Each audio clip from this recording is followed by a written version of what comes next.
హైదరాబాద్ నుంచి తిరుపతి వెళ్ళే నారాయణాద్రి ఎక్స్ప్రెస్ ఇకపై నల్లగొండ, మిర్యాలగూడ, నడికుడ, పిడుగురాళ్ళ ఈ 4 చోట్ల ఆగకుండా డైరెక్ట్గా తిరుపతి వెళ్ళే అవకాశం ఉంది. దీంతోపాటు విశాఖ ఎక్స్ప్రెస్ కూడా ఈ 4 చోట్ల ఆగకుండా డైరెక్ట్ వెళ్తుంది. ఇంకొక ఎక్స్ప్రెస్ చెన్నై ఎక్స్ప్రెస్ కూడా, ఈ 3 ఎక్స్ప్రెస్లు నల్గొండ, మిర్యాలగూడ అండ్ నడికుడ అండ్ పిడుగురాళ్ళ ఈ ప్రాంతాలలో అంటే ఈ పట్టణాలలో నిలుపు అనేది 1 సంవత్సరం అగ్రిమెంట్ ఉండే, ఆ 1 సంవత్సరం అగ్రిమెంట్ నిన్నటితో పూర్తయింది. నిన్నటితో పూర్తయినందున ఈరోజు అక్కడ నిలిపివేసిర్రు స్టాప్ అనేది.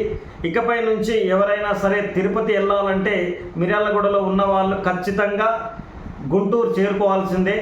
అలాగే లేని నల్గొండలో ఉన్న వాళ్ళు ఖచ్చితంగా హైదరాబాద్ వచ్చి వెళ్ళాల్సిందే. అటువంటి పరిస్థితి పట్టింది. ఇది ముమ్మాటికి దక్షిణ భారతదేశంలో ఏదైతే నారాయణాద్రి రైలు ప్రయాణిస్తుందో దానికి విరుద్ధంగా ఉందని చెప్పాలి.